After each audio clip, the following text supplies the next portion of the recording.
Welcome back to Dharmavarapu సయాట కార్యక్రమానికి పునః స్వాగతం.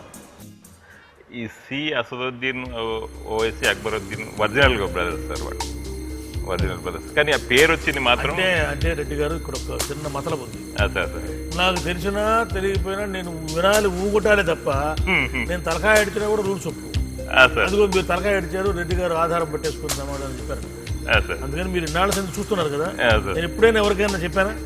లేదు కదా. మీరు చెప్తారేమో సార్ అన్ని అనుకుంటా. మీ గెటప్ ఈ రోజు హైదరాబాద్ లాగానే ఉన్నది, చాలా బాగున్నది సార్. అమీర్ ఖాన్ పూర్వం రోజుల్లో వెనకటి పాత సినిమాల్లో విలన్లు ఇట్లా టోపీ పెట్టుకుని వచ్చేవాడు కదా, మధ్యలో హ్యాండ్ స్టిక్ ఉంటుంది చేతిలో, ఇట్లా ఇట్లా వస్తుంది సార్. నాగేశ్వరరావు వాళ్ళంతా ఇటువంటి గెటప్ వేసేవాడు సార్. అదనమాట. మరి మనం ముందుకెళ్తే హైదరాబాద్ బ్రదర్స్ గా ప్రసిద్ధి చెందిన వారెవరు? A Marri Shashidhar Reddy, P Janardhan Reddy, B Seshachari Raghavachari, C Asaduddin Owaisi Akbaruddin Owaisi, D K Keshava Rao, V Hanumantha Rao. ఏనే జనార్దన్ రెడ్డి గారు, శశిధర్ రెడ్డి గారు చాలా ఫేమస్. అంటే స్పెషల్గా రాజశేఖర్ రెడ్డి గారు సీఎంగా ఉన్నప్పుడు వీరిద్దరు కలిసే ఉంటుర్రు ఎక్కడ ఉన్నా కానీ. పాపం ఆయన జనార్దన్ రెడ్డి గారు చనిపోయారు, కానీ ఇప్పుడు ఒకరైపోయారు. నాకు తెలిసినంత వరకు హైదరాబాద్ బ్రదర్స్ అంటేనంటే మరి శశిధర్ రెడ్డి, పి జనార్దన్ రెడ్డి గారు. బాగుంది సత్యనారాయణ రెడ్డి గారు. మరి అడుగుదామా చింతామణి? ప్లీజ్ అడగండి. చింతామణి, సత్యనారాయణ రెడ్డి గారు నాకు తెలిసినంత వరకు హైదరాబాద్ బ్రదర్స్ గా ప్రసిద్ధి చెందిన వారు మర్రి శశిధర్ రెడ్డి, పి జనార్దన్ రెడ్డి అంటున్నారు. మరి వారి సమాధానం సరైందేనా చింతామణి? సత్యనారాయణ రెడ్డి గారు పొరపాటు జరిగిపోయింది, ఇది సరైన సమాధానం కాదు. మరి సరైన సమాధానం ఏమిటి? శేషాచారి రాఘవాచారి. మర్రి శశిధర్ రెడ్డి, పి జనార్దన్ రెడ్డి వారు హైదరాబాద్ బ్రదర్స్ అని పత్రికలు వారి గురించి అన్నమాట యథార్థమే. దురదృష్టం కొద్దీ వారిలో పి జనార్దన్ రెడ్డి గారు స్వర్గస్థులయ్యారు. కానీ శేషాచారి రాఘవాచారి గారు హైదరాబాద్ బ్రదర్స్ గా సంగీతజ్ఞులు, వారిద్దరూ కలిసి పాడతారనమాట. గాత్ర సంగీతంలో వాళ్ళు చాలా లబ్ధ ప్రతిష్ఠులు. హైదరాబాద్ బ్రదర్స్ గా వాళ్ళు ప్రపంచవ్యాప్తంగా ఖ్యాతిని ఆర్జించారు. మనం రాష్ట్రంలో వీరి గురించి చెప్పుకునేవారు, కానీ వీరు ప్రపంచవ్యాప్తంగా తెలుగు వారు ఎక్కడున్నా సరే ఆ మాటకొస్తే మిగతా భాషల వారికి కూడా బాగా పరిచయం. శేషాచారి గారు, రాఘవాచారి గారు హైదరాబాద్ బ్రదర్స్గా సంగీతంలో మనకి ఎంతో పేరు తీసుకొచ్చారు. హైదరాబాద్ పేరుని ఖండాంతరంగా వ్యాపించేలాగా చేశారనమాట. వాళ్ళు చాలా చక్కగా, చాలా గొప్ప, మనం గర్వించదగ్గటువంటి సంగీత విద్వాంసులు నిజానికి వారు. మీరు అన్నట్టుగా అసదుద్దీన్ ఓవైసీ, అక్బరుద్దీన్ ఓవైసీ నిజంగా కూడా బ్రదర్స్. మరి కేశవరావు గారు, హనుమంతరావు గారు వీరి గురించి ఎప్పుడు ఇటువంటి మాటలు వచ్చినట్టు వాళ్ళు ఎప్పుడు కొట్లాడతారో తెలియదు, ఎప్పుడు మంచి ఉంటారో తెలియదు. మనకు రాజకీయం అవుతుంది. సరే, ఏమైనప్పటికీ మీరు చక్కగా చెప్తున్నారు సమాధానం. రెడ్డి గారు చాలా బాగా చెబుతున్నారు, కానీ ఎందుకో ఇట్లా జరిగిపోయింది విధి. శేషాచారి హైదరాబాద్, శేషాచారి రాఘవాచారి గారు హైదరాబాద్ బ్రదర్స్. హైదరాబాద్ సిస్టర్స్ గా ఇంకొక సోదరిమణులు హైదరాబాద్కు మంచి పేరు తీసుకొచ్చారు. వారు కూడా గాయనిమణులే, లలిత హరిప్రియ గారు. వారు చక్కగా సంగీతం పాడతారు. హైదరాబాద్ సిస్టర్స్ గా వారికి ఎంతో పెద్ద పేరుందన్నమాట. వీళ్ళిద్దరూ హైదరాబాద్ బ్రదర్స్ గా వారు, సిస్టర్స్ గా వీరు సంగీత ప్రపంచంలో తారాపథంలో ఉన్నారు వారు.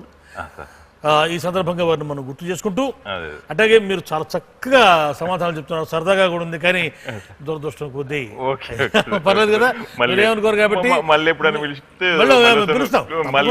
మేము మా చింతామణి పిలుస్తుంది, పిలిచే బాధ్యత కూడా చింతామణిదే. మీరు చెప్పినటువంటి మీ సమాధానాలకు మీరు గెలుచుకున్నటువంటి మొత్తం ఇది 1115.95 అక్షరాలను మీకు దాఖలు చేస్తున్నాం.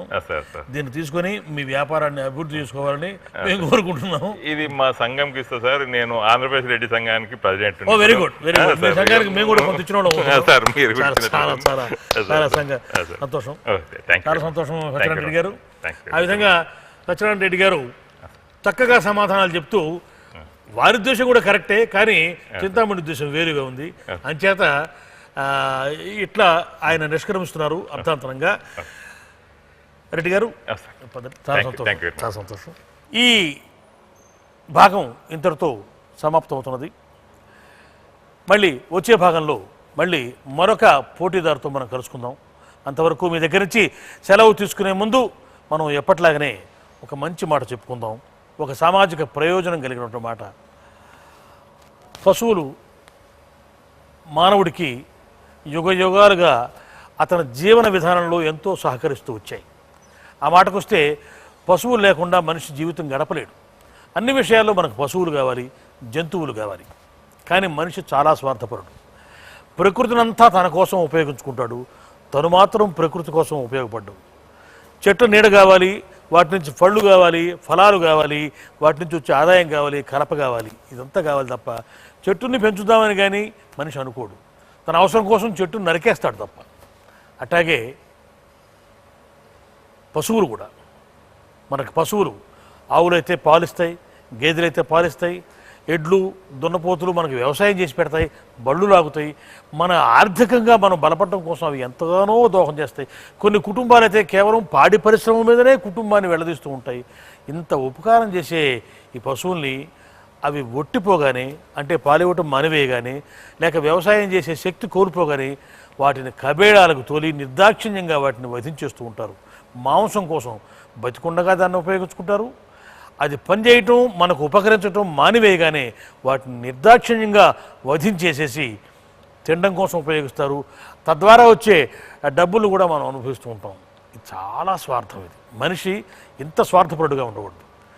మనిషి ప్రకృతి, భగవంతుడు ప్రకృతి మనిషికి ఒక వరంగా ఇచ్చాడు. ఆ వరంగా దాన్ని ఉపయోగించుకోవాలి తప్ప దాన్ని ఇంతలా స్వార్థం కోసం ప్రకృతిని ఉపయోగించుకోకూడదు. మనకు జీవితాంతం సేవ చేసినటువంటి పశువుల్ని కాస్త సేవ చేయటం తగ్గిపోగానే అన్యాయంగా కబేళాకు తోలటం కానీ, వాటిని అసలు పట్టినట్టుగా వాటిని ఎక్కడో వదిలేయటం కానీ ఇది మంచి విషయం కాదు. చివరికి వాటి చర్మంతో చెప్పులు కూడా కుట్టుకుందామని మనిషి ఆలోచిస్తూ ఉంటాడనమాట. ఇది కేవలం మనిషికి మాత్రమే సరిపోయింది. మిగతా ఎవ్వరూ సృష్టిలో ఏ ప్రాణి కూడా కృతజ్ఞత తీర్చుకుంటుందే కానీ ఇంత కృతజ్ఞతగా ఉండదు. కాబట్టి సాధ్యమైనంత వరకు పశువుల్ని, మనం ఆవులంటే మనకి దేవతలు ఆవులు, గోమాత తల్లితో సమానం. అటువంటి వాటిని మనం మన భారతీయ సాంప్రదాయంలో పశువులను చక్కగా మనం పూజించే సాంప్రదాయం. పూజించండి, గౌరవించండి, మన సంస్కృతిని మన సాంప్రదాయాన్ని నిలబెట్టండి, పశువధ ఆపండి అని మీ అందరికీ ఈ ధర్మవరపు సయ్యాట ద్వారా విజ్ఞప్తి చేస్తూ మళ్ళీ మరొక భాగంలో మరొక చక్కటి పోటీదారులతో పాటు మనం కలుసుకుందాం. అంతవరకు సెలవు.